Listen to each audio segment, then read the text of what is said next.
This happened a few months ago. I was 34 and had just moved into a small apartment after a tough breakup. I thought living alone would help me find focus as a freelance graphic designer.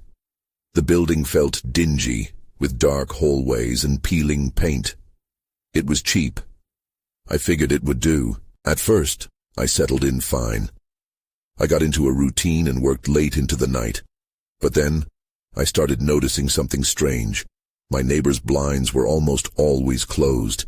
I didn't pay much attention until I caught a glimpse of a tall figure standing near the window. It gave me a chill. I tried to brush it off. Maybe it was just my imagination. Weeks passed, and I kept seeing that figure. My concentration faded, and I could hear soft thuds during odd hours. I felt uneasy. I thought my mind was playing tricks. I'd glance up and see the figure turn when I did. If I leaned in closer to my screen, it leaned closer too. I didn't know what to think. One night, as I worked late, a loud bang from next door jolted me. I jumped from my chair. I stared at the window, waiting for the figure to appear again. The corner of my eye caught shadows, but nothing more. I felt as if I was being watched, like I was suffocating under that gaze. Deciding I had to confront this, I knocked at my neighbor's door. My heart raced as I waited. Silence. Maybe I had imagined it all. Maybe they were just like me, too lost in their work to notice. Not long after, I experienced a night of anxiety. The dark surrounded me. The only light was my computer screen. I heard the familiar thud again, and it felt closer this time. I stood up and moved toward the window. My heart pounded against my chest. I wanted to see who it was. I took a breath and peeked through the blinds. There stood the figure staring right back at me. Ice ran through my veins. I opened my mouth to scream, but no sound came out. Then, I thought I heard a voice whisper, "Why are you watching me?" I spun around in shock. Nobody was there. That moment haunted me. I felt like I was going crazy. I tried to shake it off, but paranoia clung to me. I couldn't work, couldn't sleep. Every night, I thought I could see the figure in my periphery. Finally, I convinced myself to take action. I waited until the sun dipped below the horizon. When I heard the thud again, I felt a rush of fear and anger combined. I knocked again. I wanted answers. The door swung open. An empty hallway stretched before me. I stepped back, breathing heavily. I turned to look through my window, but the blinds were now drawn tight. I had never felt so trapped. The unsettling weight of being watched pressed down on me. It's been weeks since that night, and I can't shake the feeling. I keep asking myself, was it all in my head? Or was something truly watching me from behind those closed blinds? The days blurred together after that night. I tried to focus on my work, but the figure haunted me. I'd sit at my desk, glued to my screen, but my mind would drift. Each thud next door felt like a countdown, a reminder that I was not alone. One evening, desperation drove me outside. I needed air, some distance from the apartment. As I walked, I glanced up at the neighboring window. The blinds were still shut. I felt a strange mix of relief and dread. What if I was imagining it all? What if there was truly nothing to worry about? I walked through the neighborhood seeking distractions, but they only led me back home. As I approached my building, I spotted a woman standing outside. She seemed to be around my age, her hair messy and disheveled. I could tell she was waiting for someone. I hesitated, then approached her. "Hey," I said, "do you live here?" She nodded. "Yeah, just moved in recently." Her voice was soft but edged with something I couldn't place. "Have you met anyone else in the building?" I asked, curiosity getting the best of me. Her eyes dimmed slightly. "Not really, just the usual sounds, you know. But there's one neighbor." She trailed off, and I could see hesitation in her expression. "What about them?" I pressed. She glanced toward the window of the apartment I feared. I heard some weird noises, like thumping. It's unsettling. I felt my skin prickling. You mean next door? She nodded, eyes wide. Yes, it's like someone's always pacing, but I'm not sure if anyone's there.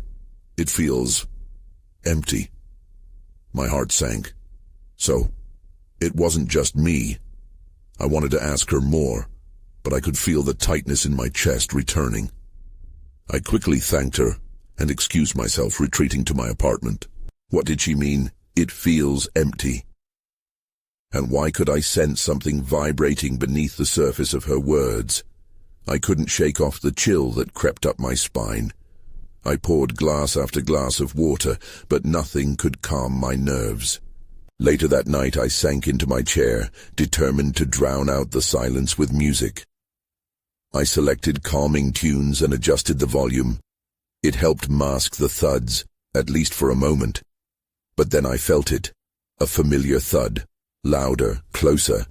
I turned the music down, heart racing. Suddenly my phone buzzed. I checked it, hoping for a distraction. Instead, it was a text from an unknown number. Why are you watching her? The words gripped me like a vice. I stared at the screen, fingers trembling. How did they know? Who were they? That moment pressed upon me like a weight. Out there in the dark, someone was aware of my every move.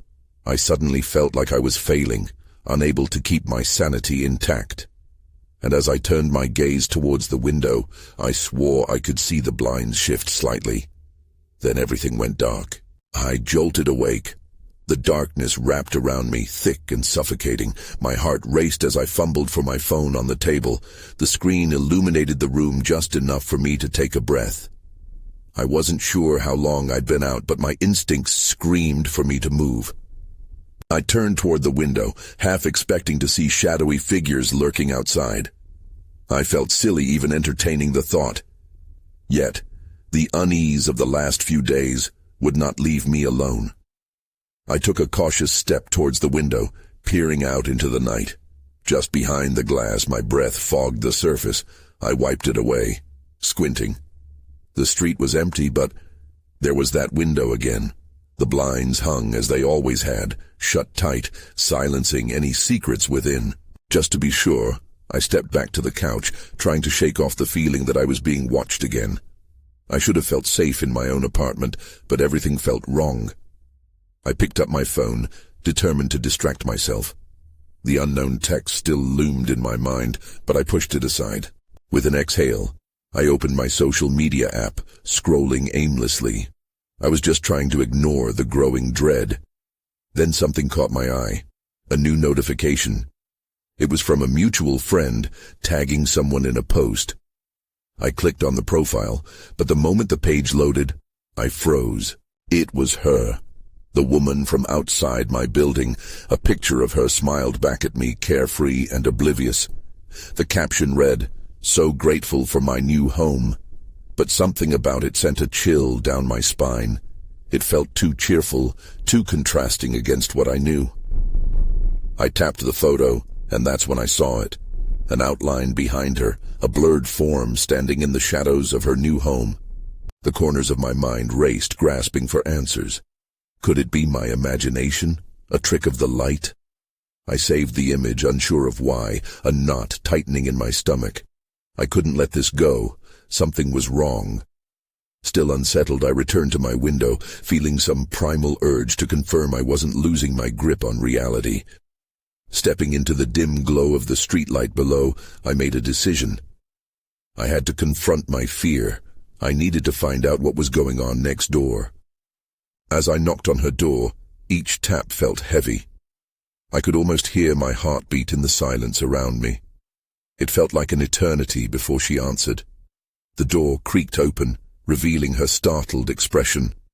"Oh, hey, I didn't expect to see you so late. Can I come in?" I blurted out before I could second-guess myself. She hesitated, then nodded, stepping aside. But as I crossed the threshold, the door creaked shut behind me, and I found myself trapped. Not just in her apartment, but in a web of uncertainty that seemed to tighten with every passing second. That's when I heard it. A loud thud echoing from the back of the apartment. It was unmistakable. Someone, or something, was moving in this space too. and somewhere deep inside, I knew things were about to unravel further than I ever imagined. I took a hesitant step into the apartment. The air felt thick, charged with a sense of tension that made my skin prickle. I barely registered the decor, just a few boxes stacked in the corner, a small kitchen that seemed untouched. My eyes darted back to her, searching for an explanation. Was that... I started, but before I could finish, the sound came again. A thud, heavier this time. It echoed through the narrow hallway as if something or someone was dragging across the floor. She looked at me, her eyes wide. "It's just the settling of the building," she said too quickly. The forced cheer in her voice felt hollow. "No, that didn't sound like settling." I pushed back, my voice strained. "What was that?" "Maybe it's just my couch shifting, it's old," she said, trying to laugh it off. But I could see the quiver in her lip. I glanced toward the hallway. The back door was ajar, a thin sliver of darkness inviting me to investigate. My instincts warred with my fear. There was something sinister about this house, and I couldn't shake the feeling that it was connected to the woman and her move here. Before I could think better of it, I stepped toward the open door. She hesitated, calling after me, "Wait, please don't go in there." But I needed to know. The thudding footsteps felt like a taunt, challenging my bravery. I crept closer, peering into the shadows. The hallway seemed to stretch endlessly, illuminated only by the faint light from her living room. That's when I noticed something odd, faint smudges along the wall, smeared like someone had rushed past. I pressed on, my heart pounding furiously. "Is there someone else here?" I asked, half expecting to hear another thud in response. "I told you it's just me," she insisted, her voice shaky now. I took another step into the darkness, the air suddenly cold. The thud came again, but this time it was accompanied by a whisper, barely audible but unmistakable. I felt the hair on my arms stand on end. It was my name. "Don't," she urged, panic rising in her voice. I hesitated, torn between fleeing and pushing forward. Something within me compelled me to continue. As I reached the edge of the doorway, I noticed an object half hidden under a tattered old rug. I knelt, lifting the corner of the rug. My breath caught in my throat as I uncovered a small key, rusted and ancient, too small to fit any ordinary lock. "I shouldn't be here," I whispered, feeling a prick of regret. Suddenly, footsteps echoed again. This time, the sound was closer, definitely not my imagination. "Please, let's just talk," she pleaded, her eyes darting toward the hallway. But my curiosity consumed me. "Why do you have this?" I pressed, holding the key up for her to see. The color drained from her face. "You need to leave now," she hissed. And just like that, the lights flickered above, plunging us into shadow. Then everything went dark. I could hear nothing. The sudden darkness felt alive, wrapping around me like a suffocating cloak. I blinked furiously, trying to adjust my eyes, but the blackness was thick. I fumbled in the dark, unsure where I was or what was happening. "Can you see anything?" I asked, my voice barely above a whisper. "No. But I can feel it," she said. I could feel her confusion mixing with fear, stirring the air around us. Then silence fell again, heavy and oppressive. In the distance I thought I heard something, a soft scratch like nails against wood. "What is that?" I said, my heart once again racing. "It could be the wind," she suggested, but I could hear the doubt in her voice. I took a step back, unwilling to turn my back to the hallway as I strained to hear better. I clutched the key in my hand, its cold metal grounding me. For a moment I considered what I might be facing. A lingering spirit? A criminal? Every horror movie I had ever watched crashed into my thoughts, but none prepared me for what would come next. The lights flickered again, and then just as suddenly returned with a burst of brightness. It didn't last long, but I could see. The hallway loomed ahead, the door fully open now. Shadows danced as the light flickered, revealing the smudges I had seen earlier, now spattered like paint. Then I noticed something else. Across the floor, a series of small, messy footprints led from the door into the room. They seemed fresh, but there was no sign of anyone. I felt a chill creep along my spine as I glanced back at her. "Are you seeing this?" I asked, my voice a little stronger now. She nodded, her expression a mix of horror and confusion. "We need to leave," she insisted. But before I could respond, I heard it. Soft footsteps behind me, careful and slow, almost deliberate. I turned to look over my shoulder, but whatever had made the noise was gone. The air felt thicker again, almost suffocating. "I feel like we're not alone," I admitted, my voice barely above a whisper. "Please," she begged, her eyes darting around the room. "Don't you understand? It's not just the house." "What do you mean?" I pressed, feeling a mix of dread and anticipation. "You have to trust me." Just then the front door began to creak, shifting slightly on its hinges. That indefinable tension in the air snapped, and panic surged in my chest. "What now?" I whispered. "I think someone is here," she whispered back, her eyes wide with fear. Suddenly, I felt the hairs on the back of my neck stand on end. I turned again, and in the doorway, just visible through the shadows, stood a figure, tall and indistinct. My breath caught in my throat. The figure shifted slightly, revealing a face that was just familiar enough to send a jolt of recognition through me. "Who are you?" I breathed. But instead of answering, the figure stepped forward, and then everything around me spun into chaos. I staggered back, my pulse racing in my ears. The figure stood there, face half hidden in shadow. My mind scrambled for reason, searching for an explanation. I wanted to scream, to run, but my feet felt glued to the floor. "Who are you?" I shouted, my voice breaking. I could see now that the face belonged to someone I once knew, someone I thought was gone. But the sharpness of reality twisted in my gut. It couldn't be him. "Stay calm," he said, his voice low but strangely soothing. "I didn't come to hurt you." "What do you want?" I demanded. He took another step, and I instinctively raised my key, ready to defend myself. "I need to explain," he said, hands raised, empty. "It's not him," she whispered beside me, her expression haunted.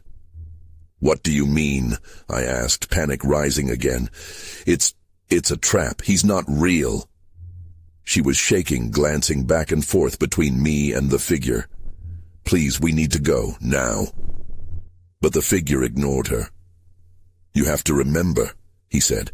"You have to find what was lost." "Please." "Lost." My memories swirled like a storm. Last summer, an argument, a crash, shouting, and then absence. The anguish of that moment clawed at me, but his presence felt like a ghost of the past. Suddenly the lights flickered again, plunging us back into darkness for a brief moment. I felt a sense of dread settle deeper in my chest.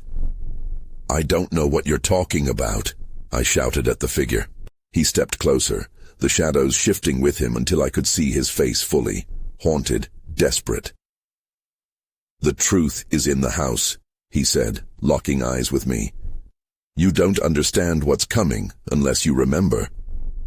I stumbled backward, trying to breathe through the onslaught of emotions. The walls felt like they were closing in on me. Stop. Just stop. It all felt too unreal. An icy sensation swept through the room as I gripped the key tighter. "We need to leave," I said, my voice rising in urgency. The figure tilted his head, staring at me with a mixture of pity and intensity. "This is only the beginning. They're already coming." "What do you mean?" I asked, but my heart began to race again as the implication settled. I recognized that sense of impending doom, and just like that, darkness enveloped us again, the lights flickering to nothing. I could hear it, the soft murmurs as if something was stirring within the walls. "Stay close," she cried, and I felt her grasp my arm fiercely. But then came the unmistakable sound of footsteps, heavy and deliberate, thumping like a heartbeat from the other end of the hallway. I turned towards it, the chill of recognition washing over me. I could feel dread wrapping around my throat like a noose. "I found it," I whispered. The truth? But just as my mind grasped that fleeting thread, a loud bang reverberated through the house, breaking the silence and sending us both spinning toward the source. Then everything went dark again. As the darkness surrounded us, I could scarcely breathe. I heard her breathing too, shallow and quick. I struggled to gather my thoughts. I needed to think, to act. "Where do we go?" I asked, my voice barely a whisper. The pressing silence felt alive, as though the shadows were listening. I felt her grip tighten on my arm. "Anywhere but here." She sounded frantic. We stumbled forward, guided only by instinct. I felt the walls around us, rough and cold. I was afraid of what might be lurking just beyond the reach of our limited vision. Then, the darkness shifted, and I heard the footsteps again, closer this time. They echoed like a drum beat in my skull. "Do you hear that?" I asked, barely containing my fear. "Yes," she said, her voice quivering. "They're coming." As if in response to her words, the footsteps intensified, stomping down the hallway, unyielding. I wanted to bolt it, but we were trapped in this shrinking world of shadows. My grip on the key in my pocket felt like my only source of power in this suffocating gloom. A silhouette loomed in front of us, a door. The faint outline caught my eye, and something primal kicked in. "This way." I moved toward it, pulling her along behind me. I could feel her hesitation, but I couldn't stop now. I reached for the doorknob, its cool metal strangely grounding amidst the chaos. I turned it, but it wouldn't budge. I twisted it harder, panic rising in my chest as the steps grew louder. I could feel their heaviness vibrating through the door. "Try again," she urged, almost yelling. Desperation filled her voice. "Help me," I shouted back. Together we pushed against the door, grunting with the effort. It felt anchored to the ground, refusing to yield. But then, just as the footsteps came to a sudden halt, I felt it shift. I pushed harder, and finally the door creaked open. We tumbled into the next room, the spell of darkness momentarily broken. I gasped as light poured in, illuminating the space. But the relief was short-lived. The walls were lined with photographs of us. Pictures from happier times, but with a twist. Each image was subtly distorted, the smiles too wide, the eyes too dark. I stepped back, horrified. "What is this?" "They're watching," she said, her hands trembling. I turned to her, confusion mixing with fear. "Who? What are they?" She pointed at the wall. "They're the ones coming for us. We provoked them." Before I could ask more, a figure appeared in the doorway behind us. The shadows warped around him, transforming his face into something grotesque. "Run!" she screamed. We bolted through the room, but my feet felt heavy as dread clawed at my stomach. The whispers began again, swirling around us, warning voices drowning out my thoughts. Then everything went dark once more, but not before I caught one last glimpse of that familiar face, contorted and menacing. I was trapped between nightmares and memories. What had I awakened? I landed on something cold and hard as I tumbled through the doorway. For a moment everything was disoriented. I pushed myself up, my hands shaking. Desperation surged through me. Had we escaped? But as I blinked back the blur, pain shot through my side from where I'd landed. I looked around. The room we entered felt different, smaller, claustrophobic. It was a narrow corridor lined with more doors, each one closed and seemingly unmarked. "Where are we?" I whispered, dread creeping back in. "I don't know," she gasped. Her voice trembled and I could see the panic in her eyes. "We can't stay here." The footsteps were muffled now, but a steady thump echoed from somewhere deep within the corridor. My heart raced as I realized it wasn't just the sound of footfalls. It was rhythmic, like a heartbeat, growing louder with each passing second. I turned to her, my mind racing. "What do we do?" "I think we have to keep moving," she said, her voice barely above a whisper. "If we go back, we might be trapped again." I nodded, though fear gnawed at my insides. We rushed down the corridor, our footsteps quickening with the escalating rhythm that seemed to pulse in the walls. I forced myself to focus on the space ahead. With each door we passed, I wondered what lay behind them. "Stop," she suddenly hissed, grabbing my arm. "What?" I looked around, the shadows seeming to shift and dance. "I think I saw something." She pointed to a small window at the end of the hall. A faint light seeped in through the cracks, illuminating dust that floated in the air. Cautiously, we moved closer. I tried to peek through, but the glass was fogged. The sound of the heartbeat reverberated louder, overwhelming my senses. And then it hit me. "Do you feel that?" "What?" she whispered back, eyes wide. "It's not just noise, it's—" I hesitated. "It's like they're readying for something." Without answering, she pressed her face against the glass. "What do you see?" I turned back to the window, heart pounding. Just then, I heard it, a voice, distorted and muffled yet somehow familiar. It called out my name, slow and deliberate. "Please," I stammered, the fear coiling tighter in my chest. "Let's keep moving." She pulled me away, urgency in her voice. We pressed onward, but the uneasy feeling grew. It was like a vine wrapping around my throat. The corridor warped as we traversed it, twisting in ways that felt unnatural. Then we reached another door. This one was slightly ajar, the shadows spilling out from within. I hesitated, but there was nowhere else to go. "Together?" I asked, looking at her. "Together," she confirmed. I pushed the door open, the hinges creaking ominously. As we stepped inside, I froze. The room was filled with mirrors, each one reflecting our distorted figures back at us. In every glass, our faces wore expressions of terror, mirroring the very fear I felt. But among them, one mirror held a different image. It was me, but it wasn't me. The reflection smiled back, a wide grin that didn't match the terror in my soul. And just like that, the lights flickered and went out. Everything fell into darkness again. I had opened a door I shouldn't have. What waited for us now? A chill crept down my spine, amplifying the darkness around us. I could barely make out the outline of the mirror that had taunted me. My breath was shallow, and I felt her hand grip mine tightly, the only thing anchoring me in this sea of confusion. "Hello?" I called out, my voice trembling. No response, just silence. I strained my eyes, trying to see anything, but the shadows felt thick, pressing against me. My heart raced as I fought the urge to scream. In the stillness, I felt a rush of air against my face, as if someone or something had just breathed nearby. "Did you hear that?" I whispered, clutching her wrist tighter. "What?" she whispered back, fear lacing her tone. Then it happened. A flicker of light ignited in the distance, illuminating our surroundings just enough for me to see.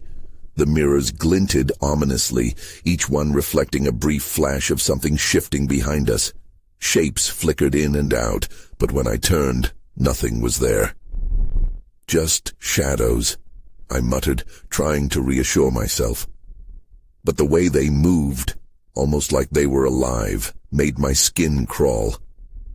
"Let's find a way out," she urged, pulling me toward a southern corner of the room. I nodded, trying to push the absurdity of my fears aside.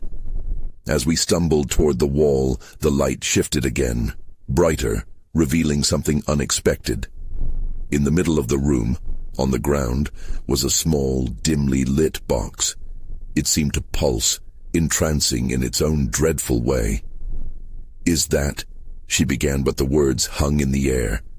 I knelt and reached toward it, sensing a strange pull, the sound of the heartbeat still echoing in my ears. The moment my fingers brushed the lid, it blasted open with a mechanical hiss, a vivid light spilling out and casting an eerie glow across the room. "What's inside?" she breathed, peering over my shoulder, but I was too stunned to answer. Inside, among some cables and wires, lay an object wrapped in black fabric. I hesitated before lifting it out. The fabric fell away to reveal a small mirror, just like the others, except this one didn't reflect us. Instead, it displayed a scene I couldn't decipher. Flickering images of a house, an empty room, and then a figure, cloaked and watching. My heart sank when I recognized the setting. It was my home. "What is happening?" I whispered, fear wrapping around me again. I could feel her breath beside me, heavy with panic. "It can't be." Before I could respond, the wall behind us rattled violently, the sound echoing like thunder. The room began to tremble and the mirrors erupted into fractured reflections, each one splintering the unsettling image that held my gaze. "We need to go," I shouted, adrenaline coursing through my veins. But as we turned to flee, the door we had entered through slammed shut, sealing us inside. The heartbeat intensified, pulsing through the walls. "Someone's in the house," I said, horror dawning. And just like that, the darkness enveloped us once more as the light flickered off, plunging us back into uncertainty. I had opened something I shouldn't have, and I had no idea what was coming next. I felt suspended in that unwavering darkness, disoriented and breathless. The pulsing heartbeat reverberated through the thick silence surrounding us. "What do we do?" I whispered, fear gnawing at my insides as I clutched her hand tighter. "I don't know," she said, her voice low and unstable. "But I can feel it. Something is closing in on us." In the chaotic void, the dread weighed heavily on me. I had no idea how long we stood there, feeling the weight of unseen eyes. Then, right as the tremors in the air thickened, a faint light flickered back to life. We squinted against the sudden brightness, grateful yet apprehensive. The mirrors were there again, their distortions somehow sharper, resizing as they revealed fragmented images of our last escape. Our eyes blurred over the flickering reflections. "That mirror," she breathed, pointing to the one that had held my twisted reflection. The surface shimmered with an unnatural intensity, almost as if urging us forward. It felt wrong, like it was taunting me, I admitted, feeling the knot in my stomach tighten. "Should we?" Before I could finish, a deafening cacophony erupted. The mirrors shook violently, shattering one by one. I clutched her arm, eyes wide as they burst like glassy stars, sending shards flying. "Get back," I yelled, instinctively pushing her behind me. In the whirlwind of debris, a figure coalesced into view, emerging through the blinding chaos. It loomed larger, stepping from the fragments of shattered memories, cloaked in shadows. I gasped, feeling a chill sweep over me. "Enough!" it hissed, the distorted voice a guttural rasp that made my skin crawl. "You think you can leave? You've awoken what should have remained silent." I could barely process the enormity of its presence. "What do you want?" I shouted. The fear was there, but something inside me ignited, a need to fight back despite the terror that enveloped us. "You will understand soon enough. Trace back your steps. Remember what you have lost," it hissed, reaching out a shadowy hand towards us. With a scream, she pulled me, and we sprinted back into the chaos. I could feel her heart thudding against my side, matching the rhythm of the thumping that echoed in the walls of this prison. "Where's the exit?" I cried, agony slicing through my lungs as I struggled to breathe. We stumbled through the maelstrom, leaving behind the shattered reflections that taunted us with their memories. In the darkness, I spotted a dim glow farther down the corridor. "There, we can make it," I shouted, my voice echoing as we veered toward it. The figure howled behind us, its voice steeped in rage, but I dared not look back. As we approached the source of light, I reached for the doorknob, trembling with fear and hope. The moment I turned it, a blinding wave of light cascaded over us. I stumbled into the room, only to find it empty, a stark contrast to the chaotic reflections that filled the corridor. "Is it over?" she gasped, breathing heavily at my side. "I don't know," I admitted, gazing around. The room felt familiar but wrong, as if it had lingered on the edge of my consciousness for too long.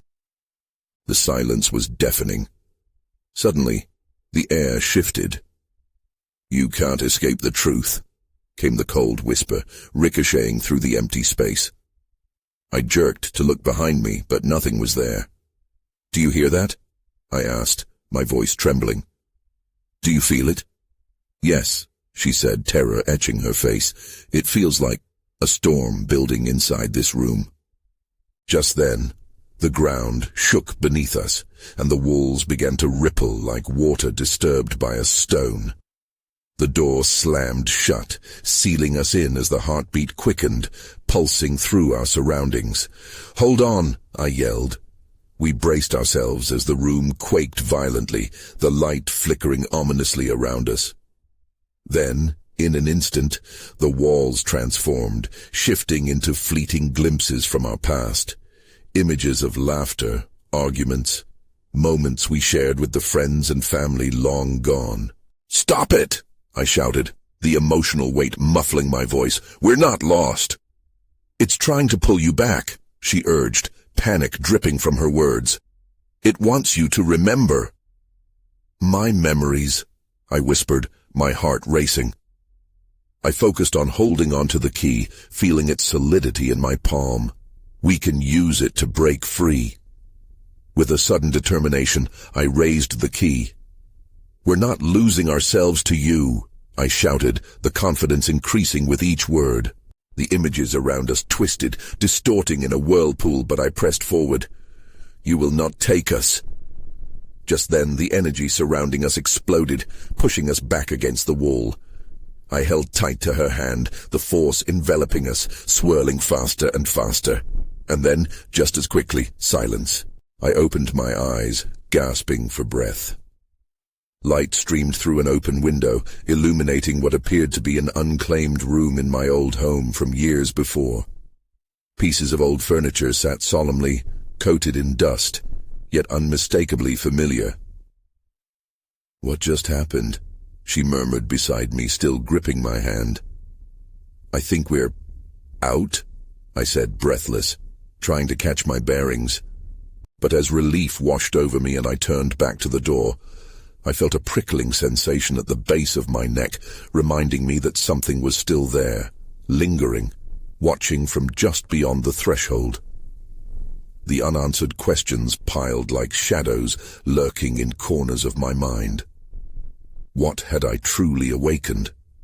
Was the entity following me, an innate darkness in my memories? I glimpsed towards the now closed door, uncertainty thick in the air. I turned to her, our eyes locking. And though we had escaped the fear and terror for now, shadows still clouded the edges of our reality. I sighed, a part of me knowing the mysteries of that night would forever linger, something not easily shaken off, leaving me wondering if I'd ever truly be free.